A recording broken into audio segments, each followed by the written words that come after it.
얼마 전에 신재민 전 기획재정부 사무관이 중요한 폭로를 했습니다. 그 중에 하나가 적자 국채 발행을 강요했다라는 것입니다.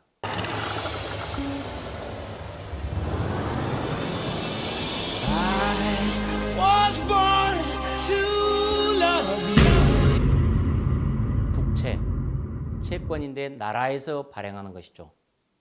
나라에서 몇 퍼센트의 이자로 언제 갚겠다라는 약정서를 써주고 민간으로부터 돈을 빌리는 것입니다.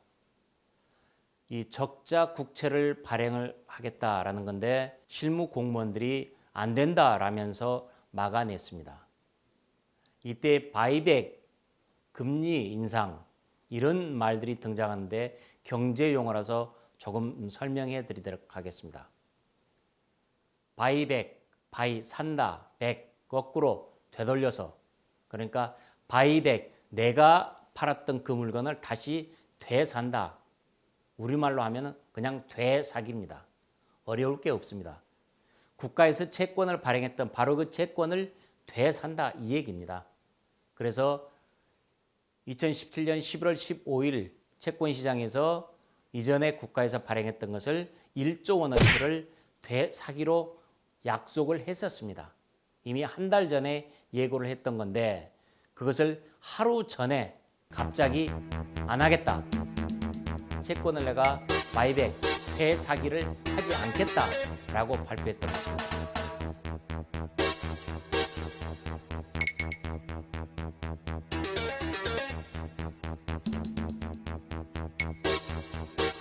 그러니까 채권을 가지고 있는 민간에서는 아니 이게 무슨 일이냐라고 당장 혼란이 일어날 수밖에 없죠.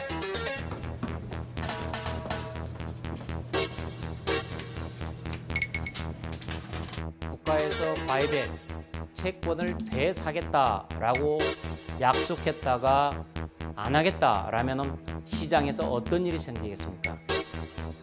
채권값이 폭락하는 것이죠. 당시에 0.01%가 올라갔었고, 다시 말해서 시장에서는 매우 큰 혼란, 교란이 생겼던 것입니다. 놀랬어?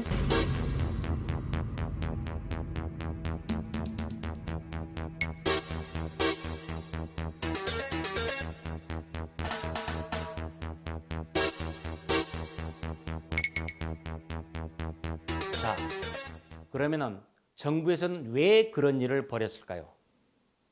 두 가지입니다. 첫째는 2017년 중간에 정권을 인수했지만은 국가 채무 비율은 연 단위로 계산을 하기 때문에 적자 국채를 발행을 하더라도, 그래서 국채 비율, 국가 채무 비율이 높아지더라도 문재인 정권의 성적이 아니라 박근혜 정권의 성적으로 기록됩니다. 그래서 문재인 정권의 입장에서는 박근혜 정권의 정권 인수를 할 때 국가 채무 비율이 이만큼 높았다. 그리고 문재인 정권 끝날 때는 얼마다. 그래서 그만큼 우리는 재정을 건실하게 운용을 했다. 잘했다. 라는 이런 정책인 계산 때문에 굳이 채권을 발행할 필요가 없었는데도 채권을 발행해라 하고 강요를 했던 것입니다. 당시 상황에서는 세금도 풍부하게 잘 거쳤고, 그래서 15조 원 이상 예상했던 세금 수입보다 훨씬 더 세금이 잘 걷어 들어왔었습니다. 그런 상황에서도 적자 국채를 발행하려 했던 것은 바로 국가 채무 비율에 아무런 이상이 없고 오히려 자기들에게 플러스가 된다. 이 계산 때문에 하나 했던 것이고, 또 하나 예상해 볼 수 있는 것은 실탄, 현금 실탄을 확보하는 것입니다. 국채를 4조 원어치 발행을 했다면 그만큼 나라에서는 현금 4조 원을 쥐고 있는 건 아니겠습니까? 그래서 연말에 정권 홍보를 위해서 펑펑 돈을 퍼부을 수가 있었던 것이죠.